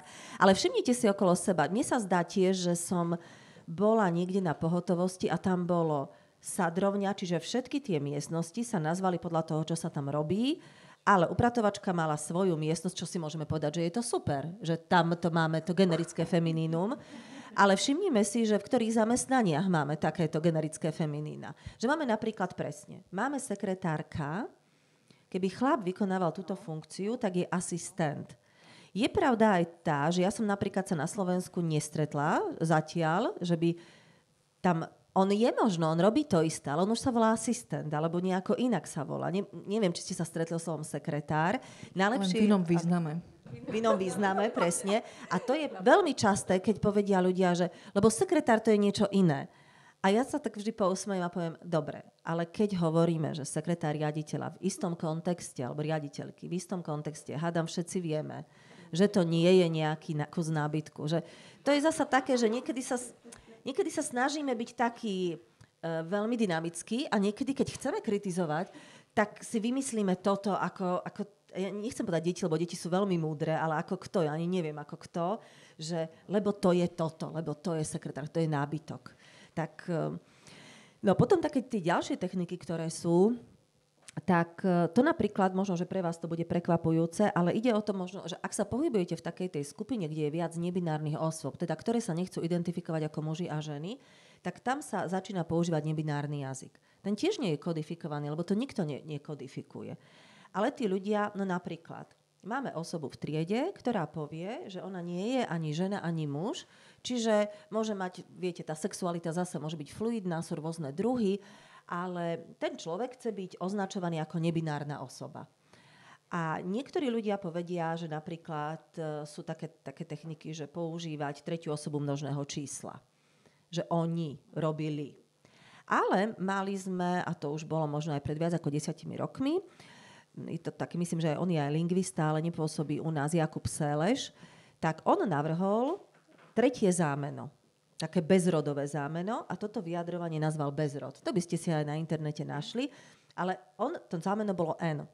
To zámeno ešte dal celú paradigmu, teda to skloňovanie, aj ukazovacie zámeno z tohto všetko. A teraz, ako aj v tej komunite samozrejme takí ľudia nebinárni, tak niekto si vyberie to, niekto nevie o Sélešovi a o bezrode, tak si ho nevyberie, ale niekto si vyberie toto. A niekto vôbec nevie, že toto je, niekto povie to, čo je. A sú tam rôzne také prúdy, to sú také tie rôzne cestičky. A teraz je to také, že ktorou cestičkou sa vydá viac ľudí, viem si predstaviť, keď sa bude vydávať nejakých časopís alebo niečo, tak tá cestička sa stabilizuje a začne sa toto používať. Napríklad je taká jedna kniha, ktorá sa volá Dievča, žena, iné a tam je nebinárna osoba. A to je veľmi zaujímavé, lebo ja som ju čítala najprv v češtine tú knihu a potom ju preložili do slovenčiny. Kúpila som si to preto, že prekladateľka tam použila toto zámeno N. A potom som čítala, to je Lucia Hall, čítala som s ňou aj rozhovor, ako sa k tomu dostávala, že ona sa s tým zámenom musela zžiť. Keď vám teraz poviem, že používajte nové zámeno, tak by sme asi aj povedali, ako, čo, no nie, no. A nové slova sa bežne učíme. To pre nás by nemuselo byť také, keď chceme. Ale keď nechceme, tak si nájdeme veľa dôvodov, prečo nie. A taká tá moja vízia do budúcnosti je, že o niekoľko rokov, ja si myslím, že menej, viac ako o 10, možno o 100, ale sa nedožijem. Ale to je jedno, to nejdem teraz predpovedať. Vlastne nebude potrebné, že v tej komunikácii už v súčasnosti nie je potrebné vedieť, či ste muž alebo žena. Keď idete a vy niekedy neviete, či ten človek, s ktorým sa rozprávate, je muž alebo žena. A my v našich jazykoch v minulom čase tak potrebujeme vedieť, keď sa rozprávame v minulosti, že ako sa s tým človekom rozprávame, potrebujeme vedieť, či je muž alebo žena. A moja kolegyňa z fakulty bola na takých veľtrhoch, to bolo asi pred 3 rokmi, a ona mi povedala, že ja už tomu teraz rozumiem, že ja som pri tých niektorých mladých ľuďoch nevedela, čo mám použiť. Tak sa snažila vynájsť. A to je takéto zaujímavé, že no dobre, uvidíme, čo to bude, že či bude to N, alebo to nebude. A teraz som v Poľsku a to je tiež veľmi zaujímavé, lebo áno, to je Varšava, tam sú mladí ľudia, ktorí sa rôzne identifikujú a v tej poľštine tiež musíte vždy povedať, keď sa s ním takto rozprávate, tak už to poznáte, nie je to proše páni, to každý z nás pozná, vy tu na východe určite. A tam musíme toto. A raz som sa ocitla v takej situácii, lebo tých svojich si poznám, to viem, ako ich mám oslovať, ale som sa ocitla v takej situácii, že tam bol človek z inej skupiny a po poľsky som ho mala nejako nazvať, osloviť a v tej chvíli som si uvedomila, že ja neviem, či toto je muž alebo žena, že ja neviem, ako mám tohto človeka osloviť. A som si povedala, a čo, ja som cudzinka, tak ja si tú poľštinu poslovenčím a poviem to tak, že mu budem vykať bez toho oslovenia, že toto si ja môžem dovoliť. A potom som toto vravela riaditeľovi toho inštitútu a on povedal, že áno, že on presne zasa s takým iným mal takýto, to nie je problém, ale takúto výzvu. A ja som povedala, no ale ako si to vyriešil? A on povedal, že no vieš, čakal som, kým on o sebe povie niečo, že použije ten rod a potom som už vedel, že si vydýchol, že viem. Lebo niekedy je to také, že ešte sa asi necítime úplne komfortne s tým, že sa spýtame. Ale bežne je to v angličtine, že niekto povie, mali sme takú jednu cez Fulbrighta u nás na fakulte, ona povedala, že v mailoch to majú. Keď majú menovku, tak tam majú, že preferované zámeno he alebo she a povedala, že keď majú napríklad také univerzitné rady, ktoré sa stretávajú prvýkrát, tak tí ľudia, keď si tam sadnú, tak si povedia, aké zámeno používajú. No viete, u nás, keď sa to povie, tak ešte sme tak... Tam musí byť tá kreativita, tá flexibilnosť, že sa inak pozrieť na tú realitu a chcieť sa inak pozrieť. Lebo to je aj s tým jazykom, že my ak to nechceme, tak máme veľmi veľa dôvodov. Pretože jazyk je súčasťou našej identity a my si to nechceme nechať zobrať. Aspoň, že ak niečo vieme, tak ovládame slovenský jazyk. Tak preto niektorí ľudia tak bojujú za to. A zároveň a to je presne, ako ste povedali, že umelecká sféra, áno, to je tá sféra, ktorá prekračuje hranice. A potom je tam ďalšia sféra, ktorá ich chce stabilizovať. Ak by som, teda nechcem vám narúšať váš koncept, ale myslím si, že to je dôležité vrátiť sa k tomu, čo ste vy vlastne naznačili na úvod, že to, že používame aj ten ženský rod už úplne bežne a že naozaj, znova poviem svoje, že tie generácie to už tak nevnímajú, čo sú za nami, tak že s čím to súvisí vlastne s tým citlivovaním vôbec verejnosti a od jazyka potom už je k činom veľmi blízko. Hej? Čiže toto je podľa mňa dôležité, vy ste to už párkrát naznačili aj ty, že v podstate čo my tým chceme dokázať, že takýmto spôsobom oslovujeme v podstate ľudí a že vlastne dávame do popredia aj to, že nie je len dôležité, aby boli lekári, ale aby boli aj lekárky, a aby učiteľka nebola teda dehonestovaná za to, že je učiteľka, ale že chceme tým zmeniť ako keby formu správania a z toho, čo sme mali vžité takéto, teraz ja sa ospravedlňujem za ten výraz, ale také trošku surovejšie a také jednoduchšie komunikačné prostredie, tak by som povedala, že otvoriť a tak priateľsky nastaviť. Hej, aby sa naozaj všetci všetky cítili dobre a aby nemal ani človek, ktorý nie je ani ona, ani on, problém sa začleniť. A to je podľa mňa postupnými krokmi tým, že najprv to otvoríme možno tomu ženskému rodu, potom tomu N rodu, alebo neviem ako vlastne bez rodu, tak, ďakujem. A potom vlastne sa dostaneme k ďalším a ďalším formám citlivovania, v podstate spríjemňovania prostredia a života. A to je podľa mňa veľmi dôležité, nastaviť sa v hlave inak. No, vy ste mi vôbec nenarušili. Vy ste mi čítali myšlienky, lebo ja som sa chcela spýtať na takú vec ešte, lebo rozprávali sme o tom ženskom rode, postupne ste sa dostali k bezrodu, ale že či sú nejaké ďalšie stereotypy v jazyku, ktoré používame a ktoré sa postupne ako keby menia, alebo teda z jazyka sa dostávajú preč. A aké to sú a akým spôsobom sa menia?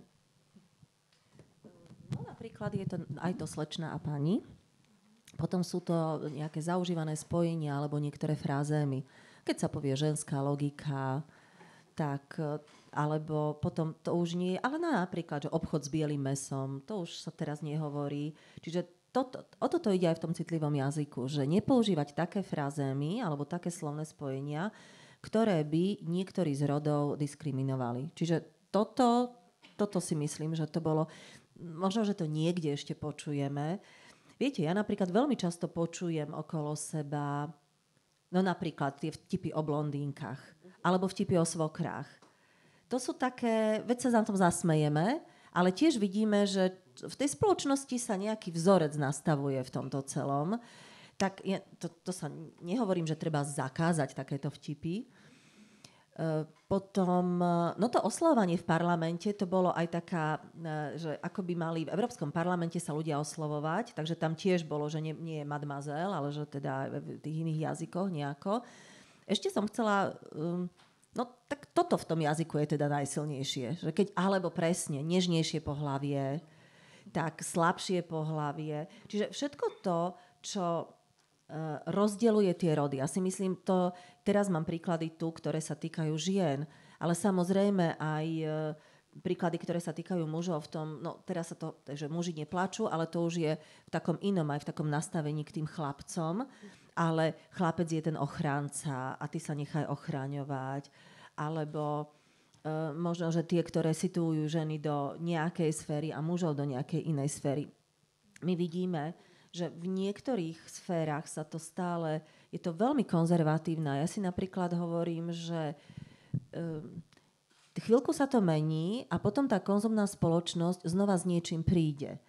A znova to nastaví tak, že niekto opäť pracuje s tým niečím, že nevie využívať takú tú silu, ktorú by mu tá spoločnosť dávala, aj keď samozrejme ďalšia vec je, že je veľmi sympatické, že s ružovou farbou sa pracuje nejako ako so symbolom. No a že napríklad aj ten feminizmus, o ktorom ste hovorili, toto nemusí byť úplne feministická téma, rodovo citlivý jazyk, ale je to taká téma. Ale aj on má viacero druhov. Niekedy sa hovorí, že taký ten feminizmus, film Barbie, ktorý bol, ale potom ten feminizmus okolo toho, že sú rôzne druhy feminizmov, ale to by bola zasa tá iná téma v rámci tohto celého. Ale naozaj toto v tom jazyku je veľmi silné. No neviem, či by sme sa urazili, že nežnejšie pohlavie. Alebo moja krajšia polovička.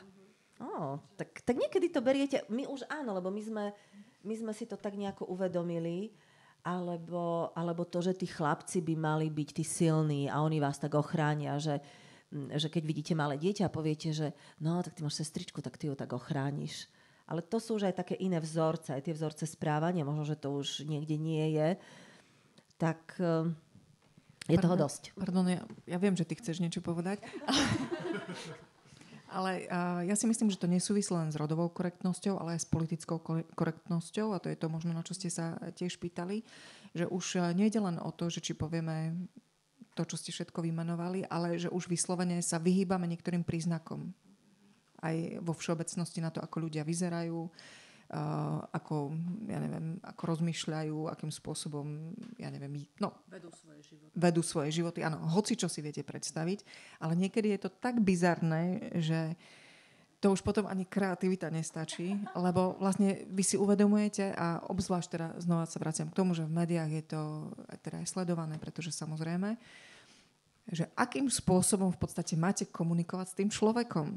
Hej, a možno, že vy ho vôbec neurazíte nejak, hej, ale vy už si dopredu myslíte, že ho môžete uraziť. A to je podľa mňa ďalší problém, ale ten s tým nesúvisí. Už ti dám slovo. Možno v takom význame, keď ste vymenovali všetky tie, asi viem preboha, to už je dávno. To už nikto tak nehovorí, ale pravda je taká, že stále je to v nás, stále na to reagujeme. Takže ja si nepamätám naozaj, kedy naposledy som počula nežnejšie pohlavie. Preto som tak zareagovala, že tak mňa by sa to dotklo, lebo to už bolo tak dávno. Ale zase vzniknú nové. Teraz sme v období, keď rozprávali sme sa o tom ešte predtým, než sme začali hovoriť, keď získate nejaké práva, keď urobíte krok dopredu, tak vás spoločnosť vracia naspäť. Tak sme opäť teraz v období, keď sa tak uisťujeme v tradičných hodnotách a ďalej to nebudem rozvíjať. Takže je dosť možné, že zase prídu nejaké, nechcem povedať tlaky, ale prídu zase nejaké podnety na to, že takto by to malo byť, lebo takto to vždy bolo a tak ďalej. A zase môže to ísť cez popkultúru, môže to ísť aj cez politiku zo všetkých strán. A ja si myslím, že je to nezvratné. Nie je možné proste ten prúd zastaviť len preto, že sa to týka našich citov, našej identity a nášho vnímania sveta.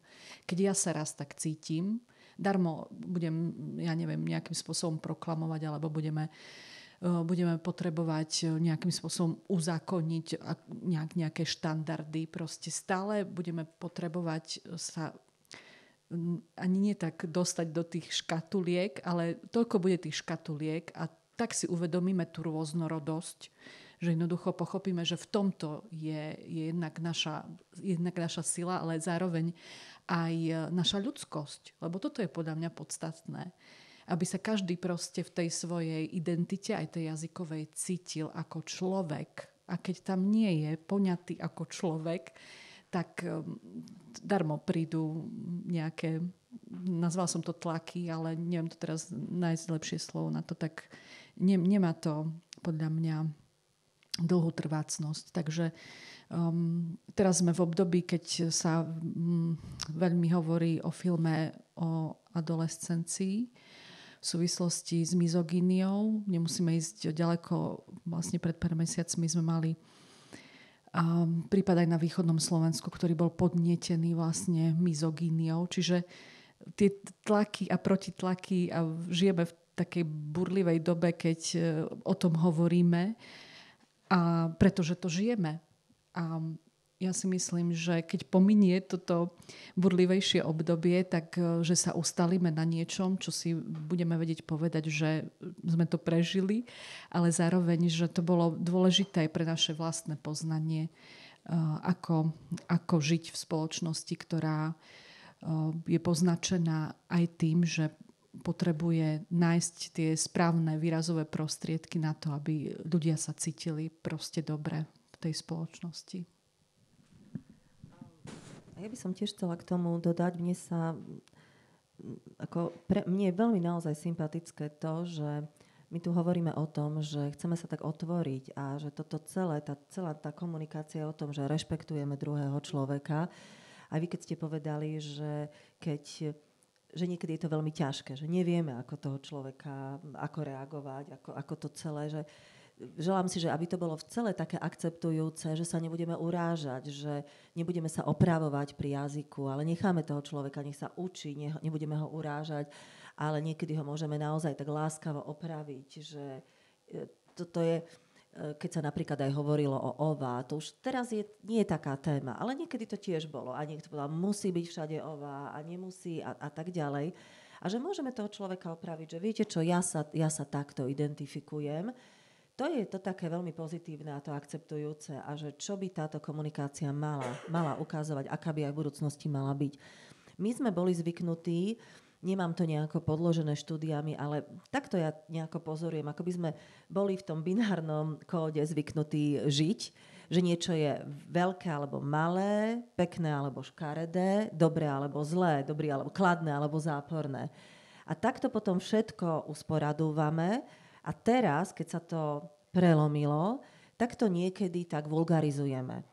Že povieme, no tak už určite ste to niekde zaznamenali, že tak nech sa tí ľudia rozhodnú, lebo niekto bude chcieť byť tým a tým. A to je podľa mňa veľmi vulgarizovanie tej témy, lebo niekto sa môže rozhodnúť, že chce byť stíhačkou, ale to je úplne iný problém, to je úplne iná otázka.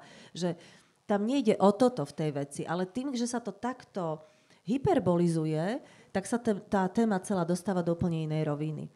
A stále sa hovorí o tom aj, že sa spoločnosť polarizuje. Sú také tie rôzne tendencie, ktoré k nám prichádzajú veľmi tak podprahovo a napríklad presne taká tá toxická maskulinita, keď sa o nej hovorí, a mizogínia, je taký jeden psychológ, Jordan Peterson, ktorý má veľmi veľa ľudí, ktorí ho podporujú a vyzerá to troška tak neškodne a je to človek, ktorý je veľmi uhladený, vie o tom rozprávať a ukazuje, manipuluje s faktmi. A teraz je to aj také, že zistiť, kde je pravda. To je veľmi také diskutabilné, pretože na niečo sú naozaj dva názory, na niečo aj tri názory.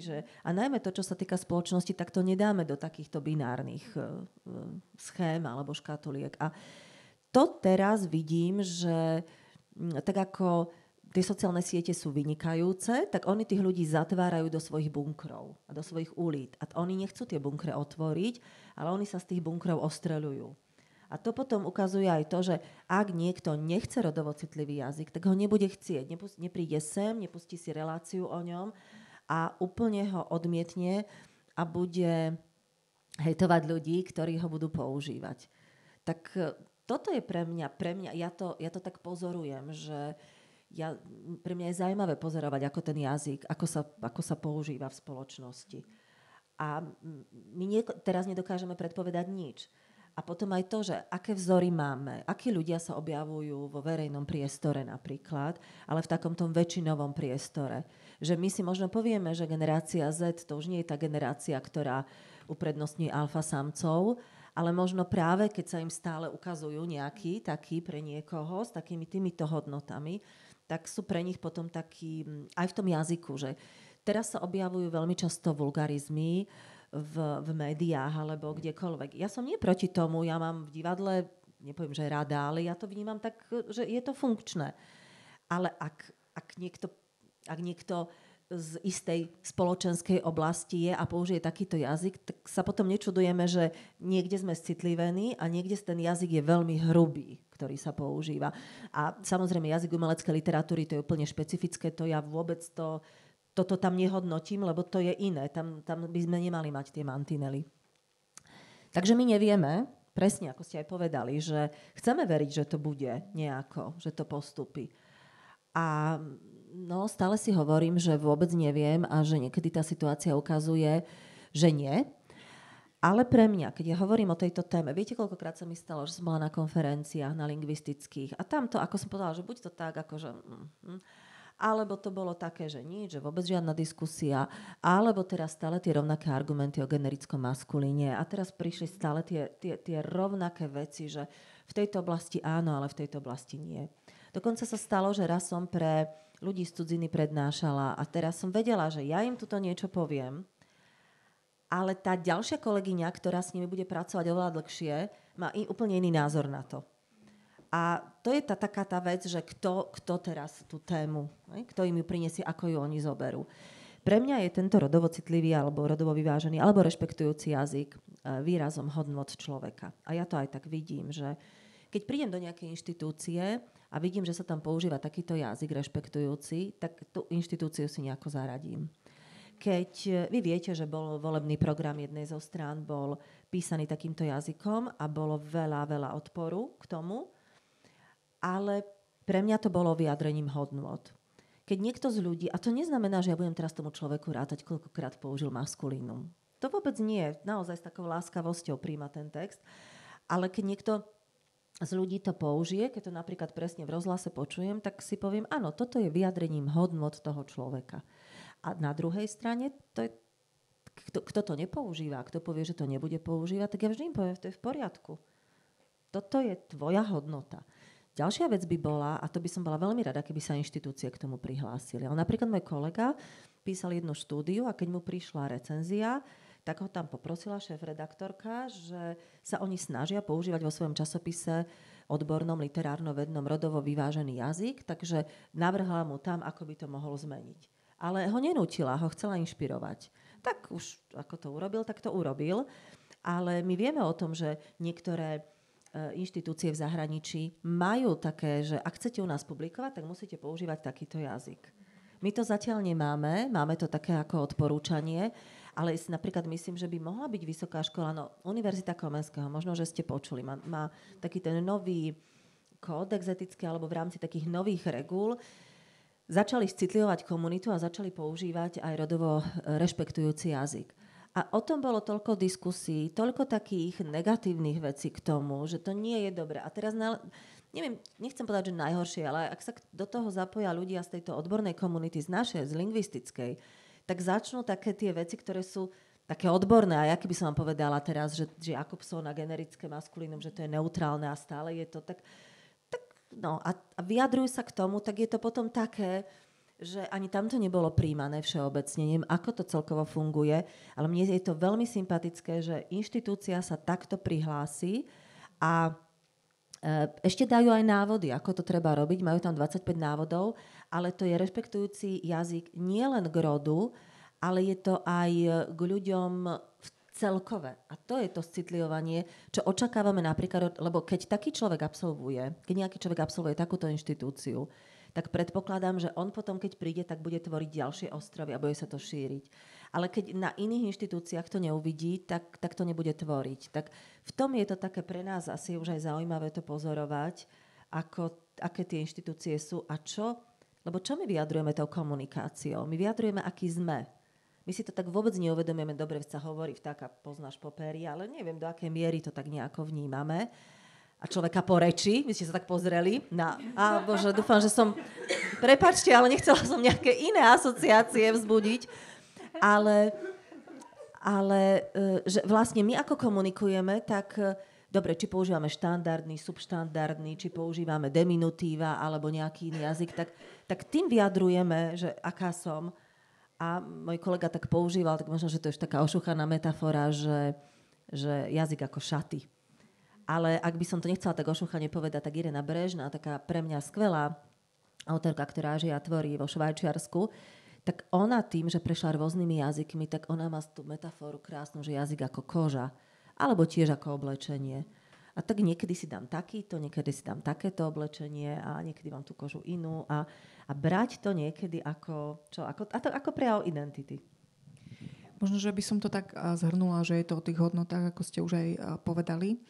A ja som sa opýtala, že kde sa tie hodnoty tvoria. Vy ste povedali, že inštitúcie, samozrejme, môžeme začať odtiaľ, ale podľa mňa sa tvoria v rodinách.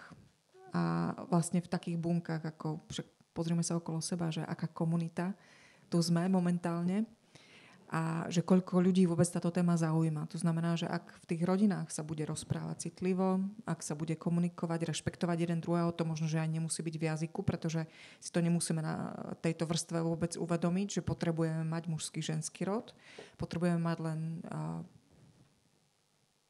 len veľmi dobrú komunikáciu, ktorá je nastavená tak, aby vlastne hodnota každého člena rodiny bola zachovaná, aby mohol ísť nejakou mentálnou výbavou a nejakou etickou a tak ďalej výbavou do ďalšieho života, príde na tú základnú školu, kde teraz mi napadlo, keď ste to hovorili, vôbec to nesúvisí s rodom, ale je to takisto šialenstvo podľa môjho názoru a to je výskum, aká je šikana na základných školách. Tak súvisí to samozrejme s tým, že každý žije v tej svojej bubline, alebo ako ste to pekne nazvali, že v bunkri. Tak ja žijem vo svojej bubline, kde moje deti žijú v ideálnom svete, chvála Bohu, musím zaklopať, kde sú absolútne v priateľskom prostredí, ale zistujem, že väčšina základných škôl napríklad, moja dcera chodí na základnú školu, má nenormálne veľký problém so šikanou na školách. To som sa dozvedela pred pár dňami. A bola som z toho hotová, lebo vlastne som sa s tým nikdy nemusela konfrontovať. Hej. Čiže to je presne o tom, že musíme začať niekde a musíme na tom stavať. A možno práve tam, keby v tých rodinách, kde je tá šikana, boli k sebe priateľskí, ústretoví, rešpektujúci, tak by vlastne nikdy k tomu nedošlo. Hej. A potom môžeme ísť ďalej. Môžeme ísť na stredné školy, kde sa to opäť premieša. Akým spôsobom budeme svoj odkaz z tej rodiny dávať ďalej. A možno práve preto, že sme študovali na škole, kde bolo tých 25 bodov, inak výborných. Som si to so záujmom teda z okolností študovala. A potom je to samozrejme ďalej odkaz, hej, akým spôsobom budeme vlastne šíriť to posolstvo, ďalej akým spôsobom budeme komunikovať už nielen v tej svojej rodine, ale keď prídeme do obchodu, keď prosto vojdeme hocikam, či sa pozdravíme, to je základ. Hej. Čiže to sú také veci, na ktorých podľa mňa treba stavať a potom zrazu aj to, že či máme používať vôbec nejaký rod, bude úplne irelevantné. Pretože tak, ako bolo povedané, že budeme ľudskí, budeme uznávať prosto jeden druhého, rešpektovať sa, bude jedno, že či je zelený, červený, fialový a ona, ono, alebo hoci čo iné, prosto budeme ho brať ako tú ľudskú bytosť, s ktorou chceme komunikovať. Ďakujem veľmi pekne za tieto slova. To si myslím, že asi bolo také ideálne posolstvo na koniec dnešnej debaty. Ja som si uvedomila, že už aj čas výrazne pokročil, lebo dobre sa nám tu rozpráva, aj veľmi dobre to plynie, ale verím, že v nedeľu večer asi už každý sa chcete tiež rozísť do svojich domácností, tak dám len priestor možno na 1-2 otázky maximum a kľudne môžeme ešte chvíľku zostať a podebatovať potom už súkromne, ale ukončili by sme teda tú oficiálnu časť debaty, ale nechcem vás ovísť, tak možno, že keď niekto chce, tak dávam priestor na otázku z publika. Tu sa, Veronika sa asi aj toto sa niekto hlási, tak poďte ku mne. Prepáčte, možno aj takú spätnú väzbu pre nás, že ako sme vás oslovili, takže mňa by to zaujímalo. Môžeš aj prísť kľudne. Ďakujem veľmi pekne za diskusiu. Ja mám hneď na začiatku tej diskusie mi napadla otázka, keď ste hovorili o tom, že vývoj spoločnosti súvisí s vývojom jazyka, tak ma zaujíma, že prečo napríklad na Slovensku vzniklo, že to generické maskulínum a napríklad v iných jazykoch možno nie. Že však asi napríklad také Maďarsko malo takisto väčšinou tých mužov v tých nejakých pozíciách a prečo tam ten jazyk nevznikol nejak rodovo akože rozdelený? Tak ja by som k tomu povedala drobnú poznámku. Ešte, keď ja po maďarsky neviem, ale keď idem na niektoré cintoríny, aj v Rožňave napríklad, tak tam nevidíme ženské mená na pomníkoch.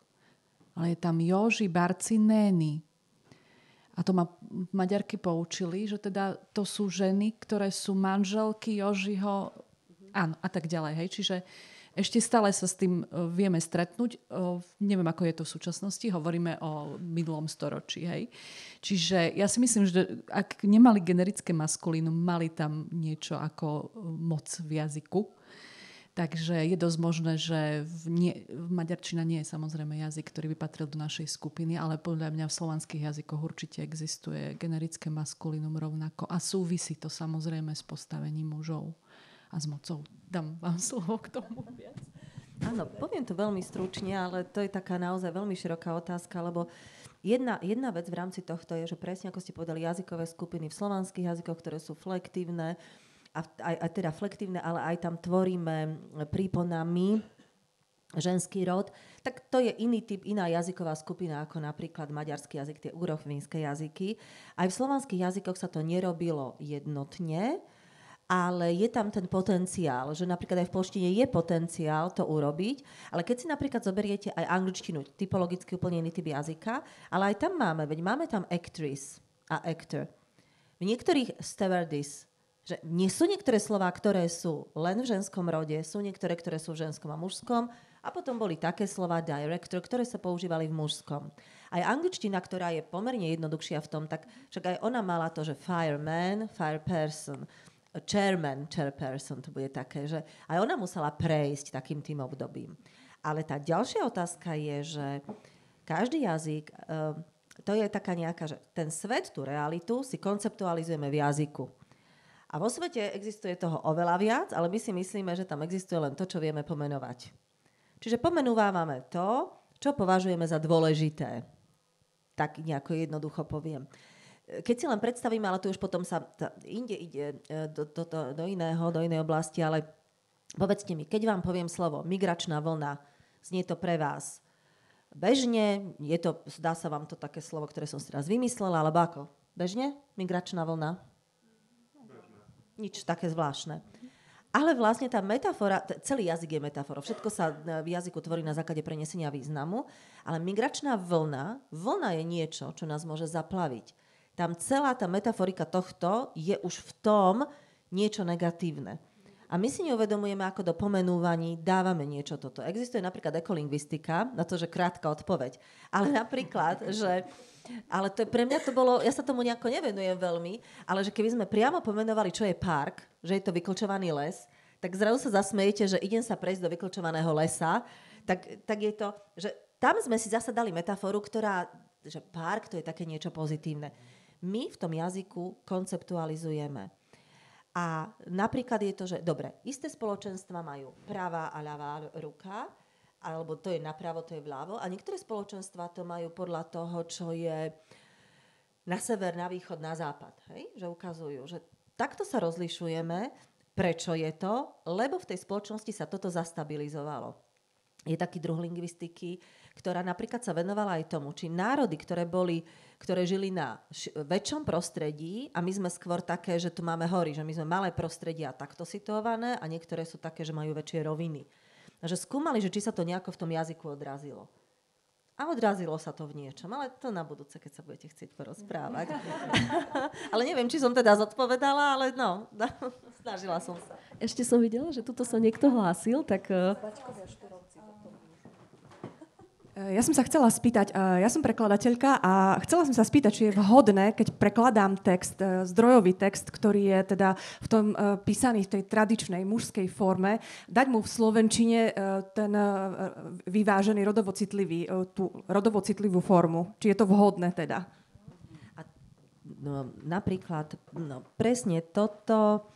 V niektorých dielách je to tak, že v tom diele vidíte, že ako je jazyk používaný. Niekde nie. Ja najprv poviem to, že niekedy, keď som mala také semináre s ľuďmi, ktorí prekladajú texty Európskej únie, tie rôzne smernice, tak tí ľudia hovorili, že v slovenčine sa to nedá. A ja som povedala, viete, ak prekladáte text, ktorý je napísaný v rodovo vyváženej angličtine, tak on by mal byť preložený do rodovo vyváženej slovenčiny. Ak prekladáte iný text, tak nie.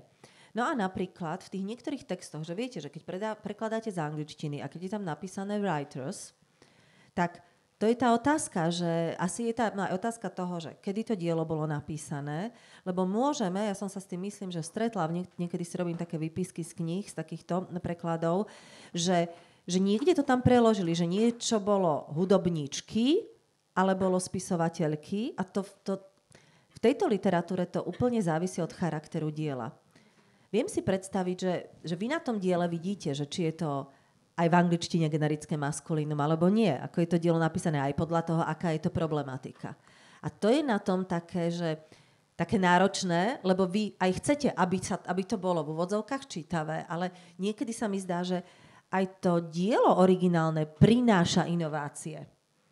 Tak potom tie inovácie musia byť v slovenčine takisto, že v slovenčine sa to tiež by malo čítať, takže je tam niečo nové. Tak ako napríklad to N, to zámeno, lebo v iných jazykoch to využili tak, že napríklad v češtine to bol ten tretia osoba plurálu, alebo rôzne iné, to bolo do toľkých jazykov preložené. Tak, a toto je napríklad presne taký ten oriešok prekladateľský. Presne. Ja by som sa možno opýtala, že či je to odborný preklad alebo umelecký preklad, lebo ak je to odborný preklad, tak v podstate teraz mi prepáčte, asi na tom nezáleží, lebo môže tam byť toctvo, hej? Ale ak je to umelecký, tak vlastne by tam mala byť zachovaná tá umelecká forma a vtedy naozaj záleží tak, ako už bolo povedané, že čo tým chcel autor povedať a aby to, no a je otázka samozrejme, či chcete, aby bol pravdivý, alebo či chcete, aby bol pekný, hej? Ten preklad. Takže aj nad tým sa treba zamyslieť, ale to som teraz preto taká múdra, lebo mám za sebou dlhú diskusiu s prekladateľmi a s prekladateľkami, keď sme sa práve na túto tému rozprávali, ale musím povedať, že ak chcete, aby bol dobrý preklad, tak sa na to treba pozerať tak, že či by ste si to aj vy potom prečítali s radosťou a ľahko, hej? Lebo to je asi ako vo všetkom. Čiže my chceme pekne čítať, tak... A ja teda veľmi pekne ďakujem za zaujímavú diskusiu našim trom hostkám dnešným. A tak vás poprosím na záver ešte jeden potlesk pre Luizu Urbancovú, pre pani Hanu Rodovú a pre pani Andreju Fecikovú. Ja som sa vlastne zabudla poďakovať za pozvanie, lebo keď Veronika poslala teda túto príležitosť, teda pozvanie na diskusiu, som si povedala, konečne. My sme naozaj šťastné, že ste tu, lebo sa priznám a poviem teda aj vám, možno totiž to ste to počuli, my sme tak dopredu vždy avizovali aj akej téme sa ideme venovať, aj prípadne akých hostí chceme pozvať a chceli sme na túto tému pozvať pani Molnár Satinskú a nakoniec sme sa rozhodli pre vás a bolo to fantastické. Sme naozaj radi, myslím, že všetci sme si to užili, aj že to bolo také podnetné. A ja už chcem len povedať, že v rámci nášho projektu napadlo mi to, lebo ste spomenuli knihu Dievča, žena, iné v jednej zo svojich odpovedí a my sme v rámci projektu prichystali pre vás aj takú knižnicu s rôznymi dielami, ktoré sa týkajú, povedzme, my sme to nazvali takú putovnú feministickú knižnicu trošku a ona začne svoju púť v bašte. My ju vlastne budeme budúci týždeň pre vás kompletizovať, takže keby ste buď vy chceli, alebo keby ste mali známych, ktorí sa chcú venovať týmto témam a niečo si o nich prečítať, tak tuto vo výklenku budeme mať rôzne knihy na tieto témy. A postupne bude tá knižnica putovať aj po školách v našom meste a iných verejných priestoroch. Takže to je taký tip pre vás. Je to požičanie je bezplatné, takže kľudne navštívte potom baštu a buď sebe alebo svojim známym si požičajte niečo zaujímavé na doma a na čítanie.